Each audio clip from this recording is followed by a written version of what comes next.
All right, strap in, everyone. Today we're taking a deep dive into the world of password cracking. Oh, sounds intense. It is. We'll be exploring how hackers actually do it, what tools they use, all based on this fascinating SANS Institute document on network penetration testing and ethical hacking. So, like a crash course in how to protect ourselves. Exactly. Knowledge is power, right? And first up, we're going to crack open John the Ripper. The name's kind of scary, isn't it? Right. Like a digital boogeyman. But what is it, really? Well, John the Ripper is like the Swiss Army knife of password cracking tools. It's open source, been around forever, and can tackle all sorts of password types. Windows, Linux, you name it. So it can, like, crack any password. Well, not exactly any password, but it's got a few tricks up its sleeve. Like what? Like it can use a dictionary attack, trying out common words and phrases, or a brute force attack, which is basically trying every possible combination. That sounds like it could take forever. It can, yeah. But there's also incremental mode, where John the Ripper uses algorithms to make more intelligent guesses based on common password patterns. So it's not just randomly trying stuff. Nope. There's a method to the madness. And get this, the SANS doc actually walks you through how to make John the Ripper even faster. Really? How? By compiling it with support for specific processor instructions, like SSE2. It's like giving it a turbo boost. Wow, that's pretty hardcore. Anything else cool about John the Ripper? Oh yeah, there's this thing called the john.pot file. It's basically a treasure chest of all the passwords John the Ripper has cracked before. That's both kind of creepy and super useful, I imagine. It is. Researchers use it to understand password patterns and vulnerabilities, and it emphasizes just how important strong, unique passwords are for everyone. Makes sense. So you can speed up John the Ripper by using those processor instructions, but is there any other way to, like, supercharge it? You could split up those password files strategically and run John the Ripper on multiple computers at the same time. Oh, so like a team effort?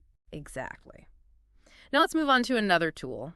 One with a pretty biblical name, Cain. Ooh, Cain and Abel. That doesn't sound too friendly. What does this Cain tool do? Well, unlike John the Ripper, which is all about cracking, Cain is a multitasker. It's a Windows-based tool that does password cracking and network sniffing. Hold up, network sniffing. What's that? Think of it as eavesdropping on digital conversations.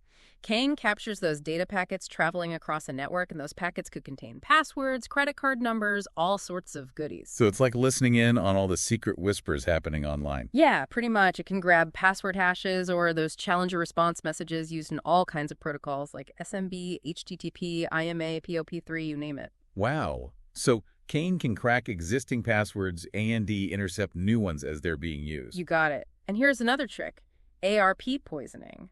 Cain can actually manipulate network traffic, making it go through Cain itself instead of its intended destination. So like rerouting the digital highway? That's sneaky. It is. And Cain has even more tricks. It's got a built-in hash calculator, a SysKey decoder for cracking Windows encryption, even the ability to decode VoIP calls. Okay, this Cain tool sounds seriously powerful.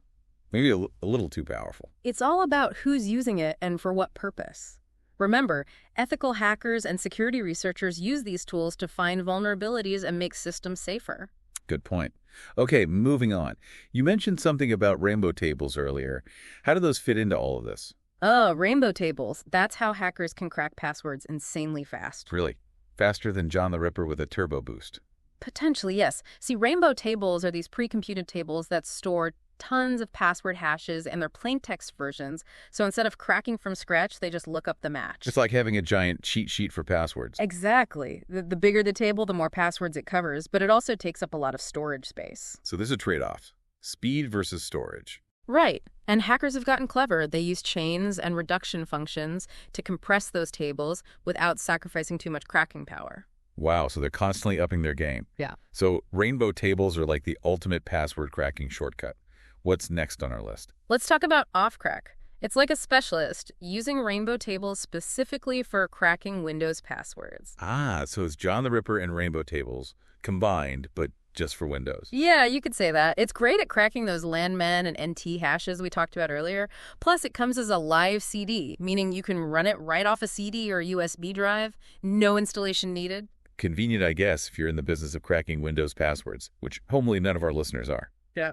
But speaking of cracking, let's move on to something even more stealthy.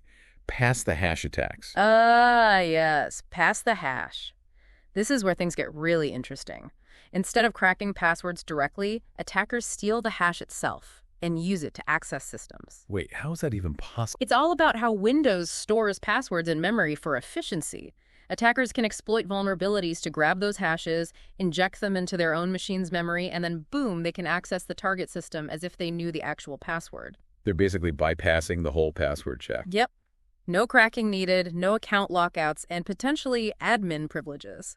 That's the power of pass the hash. That's both impressive and scary. Yes. Makes you realize just how vulnerable systems can be, even with strong passwords. Now, I saw some other tools mentioned in this SANS document, Nikto and ZAP.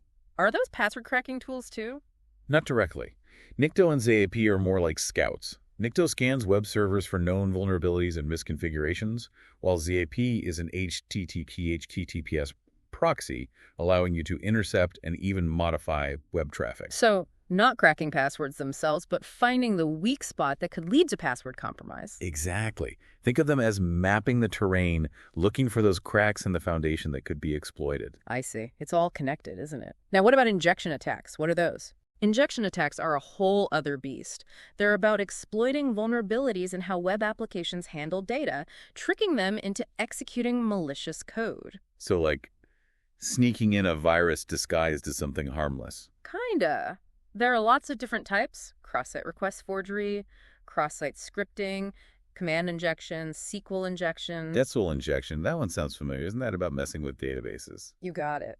Databases are the heart of many web apps, storing all that precious data, customer info, financial records, the good stuff. And SQL injection is all about exploiting those databases. But we'll dive into that more in the next part of our deep dive. Sounds like we've got a lot more to uncover. Stay tuned, everyone, because things are about to get even more interesting. Definitely. Welcome back, everyone. Before we took a break, we were talking about the different types of injection attacks and how they can allow attackers to basically hijack web applications. Right, and one that really stood out to me was command injection, where attackers can run their own commands on the target system. Yeah, it's a powerful technique and one that attackers often use to gain a deeper foothold into a system. So how do they actually do it? What are the steps involved in a command injection attack? Well, it all starts with finding a vulnerable web application, one that doesn't properly sanitize user input before using it in commands. So like a website that lets you enter data into a form or a search bar and then uses that data directly without checking for anything malicious. Exactly. And once they've found a vulnerability, they can start injecting their own commands, disguised as regular user input. And what kind of commands are they typically injecting? Are we talking about like deleting files, installing malware, that sort of thing? They could do that, but often they start with something simpler, like using the ping command. Ping. But isn't that just a way to check if a device is online? Seems kind of harmless. It is, but that's what makes it so useful for attackers. Ping is available on almost every operating system. It's unlikely to be blocked by firewalls, and most users have permission to run it. So it's a low-risk way to test if their command injection is working. So it's like a little canary in the coal mine. If the ping works, they know they've got a vulnerability they can exploit. Exactly. It's a way to establish that initial foothold and confirm that their command injection is successful. But what if they can't see the output of the ping command? How do they know if it actually worked? That's where things get a bit more tricky. They might use what's called a blind injection technique. Blind injection. That sounds even sneakier. It is. Even if they can't see the output directly, they can still monitor their own network traffic to see if those ICMP echo messages, which is what ping uses, are coming back from the target server. If they see them, they know their command was executed. So it's like sending out a sonar pulse and listening for the echo. Clever. Mm-hmm. But pinging a server is not exactly the end goal, right? What are they really trying to achieve with command injection? Their ultimate goal is to gain more control over the system. And one way they often do that is by establishing a reverse shell. Reverse shell. That sounds kind of sci-fi. It might sound complicated, but it's actually a fairly common technique. Imagine you normally connect your computer to a terminal on another computer to access it remotely. A reverse shell flips that around. Okay, so instead of connecting to the target, they make the target connect back to them. Exactly. And they can use command injection to do just that. They craft a command that tells the target system to establish a connection back to their machine, giving them a remote terminal they can use to control the target. So it's like tricking the target into opening a back door and letting them in. pretty sneaky. Very much so. And once they have a reverse shell, they essentially have full control over the system. They can run any command they want, steal data, install malware. The possibilities are pretty much endless. Okay, now this is starting to sound really dangerous. It is. Command injection is a serious vulnerability, and it highlights the importance of secure coding practices. Right, so how can developers prevent these kinds of attacks? It sounds like it all comes down to properly handling user input. Absolutely. Developers need to treat all user input as potentially hostile and sanitize it before using it in any commands or other sensitive operations. Luckily, there are libraries and functions available in most programming languages that make this easier. So it's like having a security checkpoint that screens all incoming data for anything suspicious before allowing it into the system. Exactly. And it's not just about preventing command injection. Properly sanitizing user input helps protect against a whole range of vulnerabilities, including another one we'll discuss today, SQL injection. SQL injection, we touched on this earlier. This is the one that messes with databases, right? Right. Remember how we talked about databases being the heart of many web applications, storing all that sensitive data? Yeah, customer information, financial records, all that good stuff. Well, SQL injection is a way for attackers to exploit vulnerabilities in how web applications interact with their databases, potentially giving them access to all that valuable data. Okay, this sounds bad. Yeah. So how does this digital break-in actually work? It often starts with a website using a SQL query to retrieve data based on user input, like searching for a product or logging into an account. But if the web application isn't careful about how it handles that user input, attackers can inject their own malicious SQL code, hijacking the query and forcing the database to do their bidding. So it's like sneaking a fake instruction into a recipe, hoping the chef will blindly follow it and mess up the whole dish. That's a great analogy.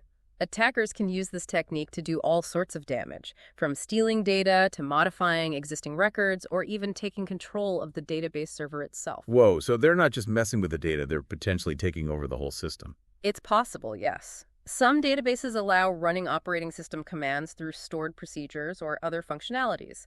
If attackers exploit those features, they could gain a foothold on the server and use it for all sorts of malicious activities. This is starting to feel like a scene from a hacker movie.